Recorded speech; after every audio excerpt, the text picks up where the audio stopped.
எப்ப பார்த்தாலும் சோறு சோறு சோறுன்னு.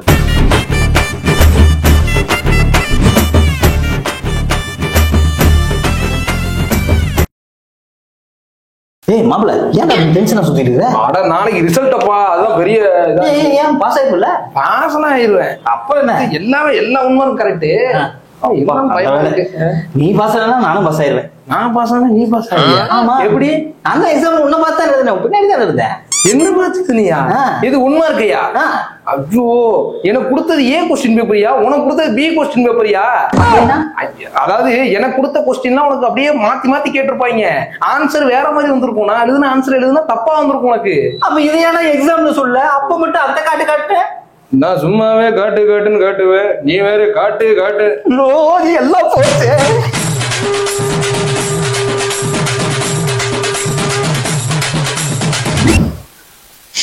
என்ன மார்க்? பாடலிங். பாடு என்ன? பாகிஸ்தான் பாடுறா இல்ல ஜாக்கெட் பாடுறா? பாடுறா. பக்கத்து வீட்டு பையன்ல 400 மார்க் மேல எடுத்து வச்சிருக்கிறியா? உன்னை பெத்தவாதத்துக்கு இன்னும் பார்டர்லயே சுத்திக்கிட்டு இருக்கிற நீ. மாடு மாடு மாடு மேய்க்காடலா, இங்க மாடு மேய்க்கதாலா.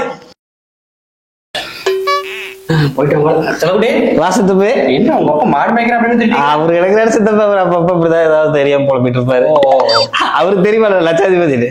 நீ லட்சாதிபதியா? ஆமா சித்தப்பே. மாடு சொல்றாருல்ல. ஆமாமா. இன்னைக்கு ஒரு மாடு 1 லிட்டர் பால் எத்தனை ரூபாய்க்கு இருக்குது? 40 ரூபா. ஆமா. 10 மாடு வாங்கணும்னு வச்சுக்க, 10 × 100 4000 ரூபாய் ஆச்சு ஒரு நாளைக்கு. ஒரு மாசத்துக்கு என்ன ஆச்சு? 1,20,000 ரூபாய் ஆச்சு. ஆமா. லட்சாதிபதி தானே? இதே எங்க அப்பா சொன்ன மாதிரி ஏதோ ஒரு இடத்துல போய் படிச்சுட்டு போய் இன்ஜினியரிங் முடிச்சுட்டு இங்க வேலைக்கு போனா 15,000 ரூபாய் கொடுப்பா. ஆமா. அப்படி மாடு போய் பிளான் பண்ணிட்டேன். ஆமா. இந்த விஷயம் உங்க அப்பா தெரியுமா? அவருக்கு கூட தெரியும். தெரிஞ்சிருச்சு. எப்படி கணக்கு கணக்கான சொல்லிட்டு இருக்கிறேன். இந்த கணக்கு பள்ளிக்கூடத்து பரீட்சையில போட்டிருந்தீங்கன்னா இன்னும் பாஸ் ஆயிருக்கலாம். நான் சொல்ற மாதிரி கணக்கு. ஒரு மாடு 50,000, 10 மாடுக்கு 5 லட்சம் ஆகுது. காசாரு கொடுப்போம். நான் தானே கணக்கு சொல்ல வேண்டாம். கணக்கு ஆனா ஒரு சின்ன விஷயம். 50,000 மேல 45,000 தான். அப்படி தப்பா சொல்லிட்டான் போல. அந்த காசு யாரா? நான் தான்டா கொடுக்கணும். அப்பா அப்பா எனக்கு 12th நல்ல மார்க் எடுத்தா போன் வாங்கி தரேன்னு சொன்னீங்கல்லப்பா, வாங்கி தரீங்களா? போன் என்னடா போனு? அதை விட பெஸ்டா ஒண்ணு வாங்கி தரேன். ஓ அப்படி அப்படின்னா எனக்கு பைக் வாங்கி கொடுக்குப்பா. பைக் என்னடா பைக்கு? அதை விட பெஸ்டா வாங்கி தரேன். ஐயோ அப்படின்னா கார் வாங்கிக்கலாம்ப்பா. கார் என்ன காரு? காசு காகாது. அதை விட அப்பா உனக்கு பெஸ்டா ஒண்ணு வாங்கிட்ட கவலையே படாத. அப்பா நீங்க கார் வாங்கலாம்ல, இந்த மாருதி சுசுகி அதுல வேணாம்ப்பா, இந்த வோல்க்ஸ்வாகன் போயிடலாம். அதுவும் இப்ப ட்ரெண்ட் எல்லாருமே வச்சிருக்காங்கப்பா. என்னத்துக்கு? கார் வாங்குறதுக்கு. கார் ஆறு வாங்கி தரேன்னா நீங்க தானேப்பா சொன்னீங்க. அட காரை விட பெஸ்டா ஒண்ணு வாங்கி தரேன்னு உனக்கு சொன்னேன்ல. ஐயோ அதுக்கு ஒரு விஷயம் வாக்கு கொடுத்தா பெத்தவங்க தட்டக்கூடாது. ஆமா, காரால போடும். கையோட வாங்கிட்டு வந்துட்டேன். இதுவா? ஆட கூட்டாஞ்சோறு இன்ஜினியரிங் காலேஜ்ல வாங்கின இன்ஜினியரிங் அப்ளிகேஷன். உலகத்திலேயே இன்ஜினியரிங் அப்ளிகேஷனை விட ஒரு பெஸ்டான விஷயம் கிடையவே கிடையாது. இன்ஜினியரிங் படுறா நீ போய். இன்ஜினியர் ஆயிருப்பா. ஆயிரியா? ஆனா இந்த சொந்தக்கார பழகுள்ளைகளை நல்லா படிச்சு நல்ல மாதிரி பாய்கள் நான் பெத்தது ஒண்ணு ஃபெயில் ஆகி தொலைஞ்சிருச்சு. நீ எல்லாம் ஊரு கல்யாணத்துக்கு விசேஷத்துக்கு போய் தொலை முடியாது கிரகோ. சரி கூப்பிட்டு கேப்பாருக்கிட்டே அது என்ன கிரக என்ன ஏதுன்னு. ஹலோ சொல்ற மாதிரி பாப்பா என்ன மார்க் எடுத்திருக்குது? பாப்பா சரியா மார்க் எடுத்து 550 மார்க் எடுத்து வச்சு. சரி சரி சரி வைக்கிறேன். வை. நான் 70 மார்க் எடுத்துட்டேன்னு சொல்லி போட்டேன். சரி இவனு கூப்பிட்டு பாக்கலாம். ஹலோ சொல்ற மாதிரி முத்தா. பையன் 2 மார்க் எடுத்திருக்கிறியா? பையன் சூப்பரா மார்க் எடுத்து இந்த ஃபர்ஸ்ட் கிளாஸ்ல பாஸ் பண்ணிட்டானம்மா. இத மாதிரி கேக் கூட்டிட்டு இருக்காங்க. நான் வைக்கிறேன். என்ன இல்ல பூரா பையோட பாஸ் ஆகி தொலைஞ்சிச்சுங்க.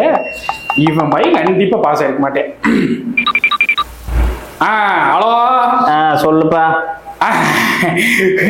ஆனா என்னப்பா பண்ற? பையனுக்கு மார்க் என்ன போச்சு? அந்த கொடுமையாப்பா கேக்குற? அவனுக்கு ஃபெயில் ஆகி போயிட்டானாமா. அப்ப சேமிச்சு நம்ம போயிடுது. ஆனா சொந்தக்காரனுங்க எல்லாம் ஊருக்குள்ள வச்சு செய்வானுங்க. யாராவது கம்பெனிக்கு இருப்பாங்களா வாட்டுறது. நீ ஒருத்தர் இருக்கிற ரொம்ப சந்தோஷமா இருக்குதா? சரி வைக்கிறேன். இப்பதான் மனசுக்கு நிம்மதியா இருக்குது. வணக்கம். அரசு தேர்வு முடிவுகள் வெளியான நிலையில் மாநிலத்தில் முதல் மதிப்பெண் எடுத்த மாணவர் நம்ம அருகில் இருக்கிறார். அவருக்கு அருகில் அவர்களுடைய அம்மா தேம்பி அழுது கொண்டிருக்கிறார் ஆனந்த கண்ணீரில். வாங்கள் அவர்களை நேர்காணல் செய்யலாம்.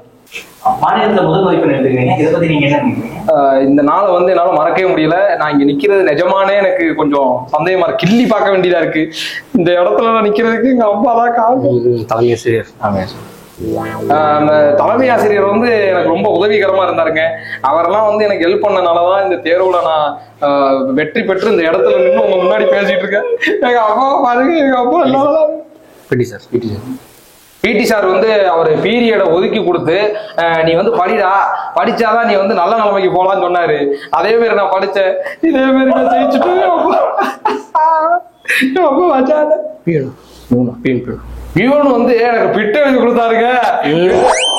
பிட்டு எழுதி கொடுக்க வந்தாரு. நான் வாங்கலையா, நான் படிச்சு அதெல்லாம் எழுதுவேன்னு சொன்னேன். அதே மாதிரி எழுதுன்னு இந்த இடத்துல நிக்கிறேன். எப்படி சார்? அப்பா வந்துட்டாயா? ஆயமா, பஸ் டிரைவரு, அப்புறம் இந்த போற வரவங்க இவங்க எல்லாம் எழுதி கொடுத்தா நான் பாஸ் ஆனேன். ஏங்க இந்த இதே நான் எழுதவே இல்லைங்க. எழுதுனதே இந்த ஆள் தாங்க. இங்க இந்த எக்ஸாம எல்லாத்தையும் எழுதுனது இந்த ஆள் தான். இங்க பாத்துங்க, நல்லா பாத்துக்கங்க. இவர் மட்டும் தான் எழுதினாரு, நான் எழுதவே இல்லை. இது போதுமா சார்? போதுமா? என்ன விட்டுருங்க, என்ன விட்டுருங்க. யாரும் அம்மாடா என்ன ஆளான திரும்பி போறீங்க? நான் ஏன் பண்ண